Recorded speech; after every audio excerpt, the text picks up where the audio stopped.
We engage in this work to become who we need to become to fulfill on the things that we long for and the things that we care about and the contribution we want to be in the world. Welcome to The Healing Blueprint. I'm your host, Jill Briansky. On this podcast, I speak with experts from traditional and holistic healing modalities. And together, we share insights, tools, and practical guidance so you can create your own healing blueprint. Let's move into today's episode and get started. Today's conversation is about coming back into the body and what becomes possible when we do. I'm joined today by Wendy Haines, who is a Master Certified Somatic Coach for 16 years. Wendy, welcome to the show. Thank you so much. Thanks for having me. I'd love to have you start by introducing yourself and share how you got started with somatics. Okay, thank you for that. Let's see. The nutshell of me inside of my work in somatics. I got my certification at the Strozzi Institute for Somatics, and I now teach that program. So I have an individual practice, work with folks one-on-one, work with groups, and then also teach others to become somatic coaches. I've been specifically in that lineage of work for the last 10 years. And prior to that, I was already on a very well-established somatics path, even though I didn't know to call it that. And that path and my prior coaching included martial arts practice. I'm a black belt, and that was really significant part of my own evolution and development and healing. And also decades plus of being engaged in different therapeutic modalities. And the ones that made the difference were always based in the body. And so in that way, I hold that I've been on a somatic path since, the early 90s. And I can't do the math in this moment, but a while. And then the last thing I'll say about that is what launched me onto the path of somatics was that I got cancer when I was 21. Oh, wow. And I knew that it wasn't just about my physical body having dis-ease. I knew that there was a holistic cause for this cancer in my body and the location of it. And it's like I woke up to the realization that in order to heal fully, I needed to transform, not only heal my physical body, but to transform who I was being in my life. That sounds like an incredibly powerful thing to have to do, especially when you're so young. And somatics seems to have just sort of started to emerge in my world anyway. The word somatics, I just became known to it a few years ago, and here you are practicing it for 16 years. Can you give us an idea of what somatics actually is and what that is for you and how you practice? Yeah, love this question. What is somatics? When we were chatting earlier before we started recording this, we were noting how the word somatics has come more into the zeitgeist. And still it's with this big question mark, like, what is that? And also, why is it relevant? Why does it matter? So I'll answer what somatics is in my understanding and view from the lineage of somatics that I'm so deeply rooted into now. And at the Strozzi Institute for Somatics, we hold that somatics, soma is the root word. It's Greek for the living organism in its wholeness. And so when we engage in what we might call embodied transformation, we are engaging with the physical body, mental body, emotional body, moods, energetic body, relationality, our embodied imagination, and also the actor that we are in our life, like the actions that we take and the actions that we can't yet take but would long to. So we hold all of that as this is soma, this is somatics, is a way of working with the whole organism of the self in order to fulfill on the things that matter to us. Yeah. So we engage in this work to become who we need to become to fulfill on the things that we long for and the things that we care about and the contribution we want to be in the world. How has that process, or how did that process help you overcome your cancer at such an early age? Beautiful question. Yeah. So this was from my very young intuition and my already existing ability to listen to my body and the intelligence that lives in my body. And I didn't have, again, a frame or a word for that, but I already knew how to be in a conversation with my body and to dignify the information that was coming to me as something to pay attention to. And so that in and of itself led me through my decision-making process around the cancer and the surgery that I had and my healing process. So it was an inner ability to listen to the wisdom of my body that guided me along the way. And that same guide, that instinct, the way shower that was inside of me led me to, down a path of therapeutic modalities that I engaged in. And I found that therapy where I was talking about stuff was useful to a point, but therapies where I got engaged through the body and was, processes and things got to process through the body in an active way made all the difference in the world. So that was a discovery process. And then martial arts came into it.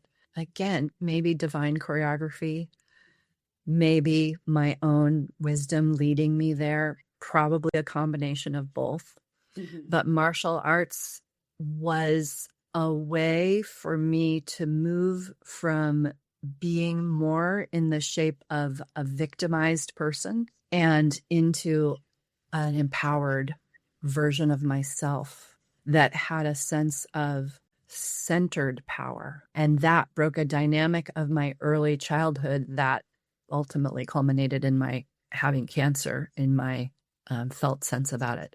So kind of a complicated roundabout way of revealing that, but that is some of the path. And then when I found this Josie Institute for Somatics and learned more about that lineage, I was like, oh, I totally get this. I understand how this works because it's a coming together of Western psychology, Eastern meditation, the practice of Aikido, and a particular form of de-armoring body work.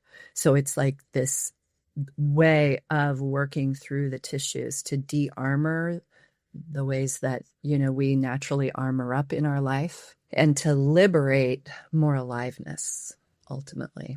So is it fair to say that when you come into your body and you find more confidence and you feel clearer in who you are, it allows you to release the protections that you put on? Yeah, that's such a beautiful way of putting it. There's a simultaneous process happening to transform through our body that includes coming to know the adaptations that we embody. Like I've heard it put really simply that our history lives in our tissues, mm-hmm. that we right now in this moment are the sum total of all our lived experiences and the adaptations that we have cultivated along the way in order to survive and in order to best take care of these fundamental human needs like dignity, like belonging, like safety. So we adapt, and then we keep practicing that adaptation. And then suddenly we're armored and we don't even know it because it's like, what do you mean? This is just how it is. But it's the adaptation that has just gotten so trained into us, it lives in our tissues. So we come to know our adaptations. Again, in the lineage that I coach and teach, we do this through practices that are based in Aikido. So like we're doing actual practices on purpose to explore principles like the principle of what happens inside of our body when we get triggered and how can we purposefully, to a low degree, actualize that through practice so we can make a study of it and come to know how our adaptations behave. Like, do they make us move towards something or move away from it or push against it, right? And so as we develop more of a felt understanding of what's happening, what is already living in our tissues as adaptation, then we can come into a sense of befriending it in order to soften it, right? Adaptations are those things that just like happen on a dime when we're like, oh, why did I do that thing? But it's like a reactivity. So that's one thing. And then we're simultaneously engaging in new practices on purpose to develop a new embodied competency, like the ability to make a centered request, or the ability to say no from a centered place, or the ability to say yes, maybe to something that's like, oh, what's going to happen if I say yes to that? Yeah, so we're developing both of those things at the same time. And you're doing it through this Aikido is a form of martial arts, correct? Yeah, well, specifically, it's actually a non-martial art. Yeah. Morihei Ueshiba, who's the founder of Aikido, after World War II. So he previously was in judo, which is a martial art, right? It's a fighting art. After World War II, Morihei Ueshiba discerned, that's not it. Fighting isn't it. We need an art that will bring peace and more harmony to the world. And he developed Aikido, and it is a way of being with energy that is not martial. It's about being with energy in a more harmonious way. And that metaphor just ripples out, into so many places. But yeah, the practices help us train to develop a strong center so that we have this center to return to as life inevitably keeps knocking us off center. It sounds like a very rich experience that you've engaged in, and you're coaching and you're teaching. And I'm wondering if you can touch on why you use the word coach as opposed to therapist, specifically where one of, I'm seeing them as visual bubbles, right? One of the bubbles came from psychology. So you've got your psychology and your Aikido, and all these things are blending together, but yet you're calling yourself a coach. Yeah. Semantics. I mean, I love semantics, right? It helps us understand the world, and it can also be limiting. And I'll speak into that beautiful question. This methodology, we call it coaching because we start with the question, what do you long for? And what do you care about? And we get in touch with that voice of longing, of the voice that's calling us forward in our lives. And we then work to become the self that we need to become to fulfill on that. And that differs, it in a sense is very gross overgeneralization, but we're looking forward, coaching, and therapy can tend to be a domain where we're looking usefully into the past, but our attention is in the past. So our attention is forward, and we work with the past when our adaptations start to get in the way of where we're trying to go. And in that way, we do work with what's historical, but we work with it in relation to where we're headed. And what you just described sounds like a lot of mindfulness to me. Is it something that you're working one-on-one with someone and you're able to see it come up as a part of how does it come out that somebody's moving towards or with an adaptation? This is where I feel like this lineage is very unique because we use practices in order to get in touch with the voice of the body. So rather than talking about something, like if I'm in a one-on-one session with someone, we'll identify, given the larger work that we've come together to do in a series of sessions, we'll identify, okay, what feels most potent to put our attention towards today. And then I will, as coach, bring in a somatic practice. It's what we call them. But I'll bring in a specific practice that holds within it a principle that gives us the chance to explore in more depth the focus of that day. An example that's maybe more relatable is like, say a client comes in, they've come to coaching to improve and deepen their relationship with their spouse. And they come into a session one day and they say, oh my gosh, I did that thing again. I said yes to my partner when what was really most true for me was that it was a no. And I did that thing that I do and I said yes, and then I didn't, and now I feel a little resentful.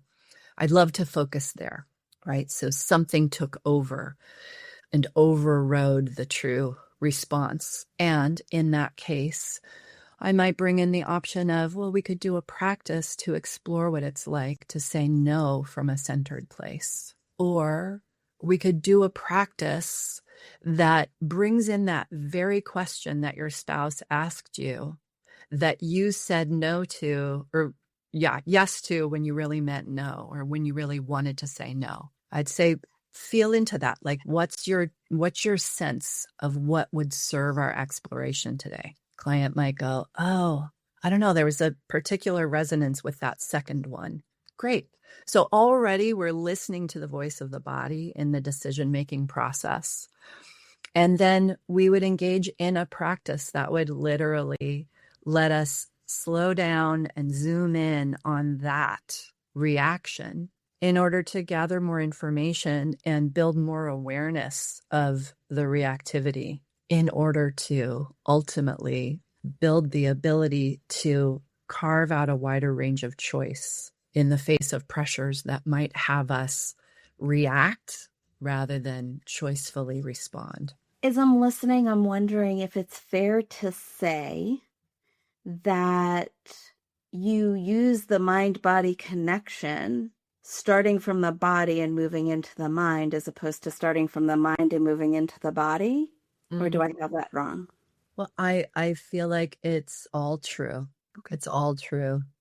And there's a piece in here too that recognizes or includes social context in the self that we are. That social context shapes us, just like our primary relationships in our family of origin shape us.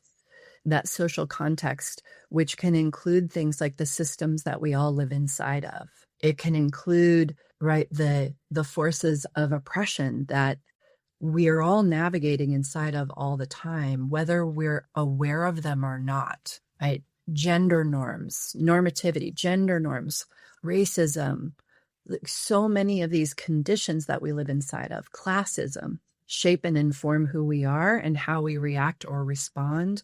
And when we widen the lens to include all of that, we get to be in a more expansive discovery of, oh, this isn't this reactivity, maybe like that we might see in ourselves as a problem or a deficit or something's wrong with me, is informed by so many conditions. And bringing it back to the mind versus the body, it's my view that we live in a world that is very cognitive. There's a lot of value put to cognitivity and intelligence. We live in a world that asks us to override our physical body all the time. Like, you're tired, keep pushing away. Productivity, capitalism, right? It conditions all of us to override and kind of divorce ourselves from our felt senses, from our emotions. Right, we look at gender norms. Men, to such a large extent, get invited out of their emotional bodies. So all of these things become, well, part of the complex territory that we get to be in when we're making that sometimes wildly epic journey from our mind into our body. And there's so many good reasons also why our adaptations keep us out of our body, because it wasn't safe to feel what there was to feel, wasn't safe to be in our body. Like, we don't have the experience of that. And so it's like super smart to stay up in our mind. When we start making the journey into the body, for a lot of us, it's like, oh my gosh, that's a lot. And it also gives us access to this whole domain of intelligence that lives inside of us that can radically improve our ability to live an integrous and coherent and meaningful life. Have you ever found when you're working with people that when they start to come into their body, they get overwhelmed? Yeah, all the time. And how do you work through that? Yeah, gently, dignifyingly, to make up a word. What I mean by that is that whatever resistance comes in is dignifiable. Whatever fear or inability to go into the body, whatever comes forward is an adaptation that is taking care of something really important. And that in and of itself is dignifiable. And so moving at the pace of the body, moving with a lot of care and curiosity, and also moving in a way where we titrate. Like maybe someone hasn't cried in 2 decades and they start to identify, oh, I can feel emotion start to rise up in my throat and then it clamps off and I can't cry. It's like, okay, well, what's happening in the throat? We go and be there. Or we organize, someone might organize out of the sensations. And then we might say, what would it be like if you go back and hang out there for 5 more seconds? What about 10 seconds this time? Maybe we can stay for 20 seconds the next time. So we're building a tolerance for sensation. And then that sensation, right, is really the seed of emotion. So if we can go straight to sensation and decognitize it or not have to figure out the emotion, it's like, well, just what's the sensation and can you be with that? We can start to build more capacity to be with more. There also seems this space where you're teaching people or showing people how to honor all parts and aspects of themselves without judgment. Yeah. And it sounds like you bring in a ton of compassion into the space for them. Is that something you initially hold for them? Is that something you teach them to hold for themselves? How does that work through a session? I love that question. Yeah. As coaches and training coaches, or as a coach, yes to the, creating a container where there's a lot of care and compassion and curiosity. And as coach, meeting what's arising with care, we call it a blend. Like we want to be right there with it and meet it with language and energy and a quality of contact that's communicating, like from my whole self to that human over there and that adaptation, like we see you and you matter. In essence, when a coach is meeting the client from that place, they're modeling what's possible. And in that, it's informing and indirectly teaching the client how to do that for themselves. So many of us end up in like narratives that weren't ours to begin with, but now they're playing out inside of ourselves. Those narratives and the power struggle between, becomes a way where, oh, how can we transition how we're being with that and actually befriend that rather than stay and struggle. So to me, it's like the processes themselves give us a way to go into an adaptation and then come out and go back in and find out more about it and then go in and literally dignify it, like to thank it for the hard work it's been doing for all this time, for all those really good reasons. Right. So we'll do processes that are training a quality of befriending adaptations, and then the coach is modeling it. For someone who has never been in this world before and has never done work like this before, is there a beginning space for them, something that they can maybe work on before they get to you? Or is there something that you start people at? I love that question too. Yeah, where to begin? I would say to someone, if they're hearing about somatics for the first time and something is sparking their curiosity, start there. Like, oh, what has you curious about it? And then what might that make possible in your life? Or what would be different if you X, Y, or Z?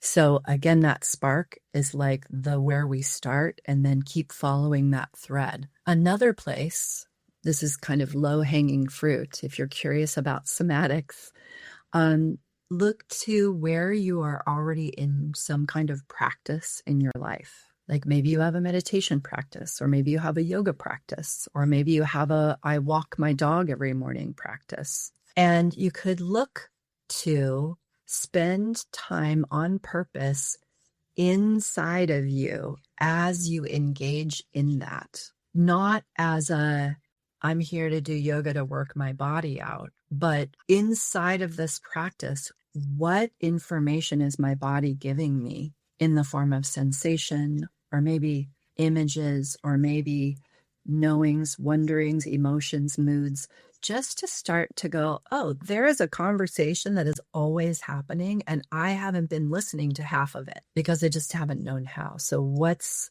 already here, and a practice, a container of a practice, can give us a place to start to get curious, and then find your way to the question, what do you long for? That sounds like a wonderful place to start.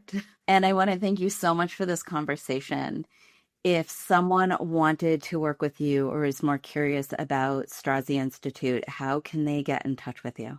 The Strozzi Institute for Somatics. You can go to that website. There's, there are pathways there, and there's an entry course called Embodied Transformation, which is super powerful, amazing 4 days to just go dive in and immerse yourself in somatics and experience more. And then the last thing is, I'm super delighted that I am teaching a course at Esalen this summer. And if anyone's interested in in that, you can go to the Esalen Institute website. Where is Esalen? It's in Northern California, just south of Big Sur. And I'm teaching, late June. So you can check it out there. Great. Thank you so much again for being with us and sharing this amazing information. Thank you for the conversation. It's been really great to be with you. That's a wrap for this episode. Honor what landed, release what didn't. And we'll see you next time on The Healing Blueprint.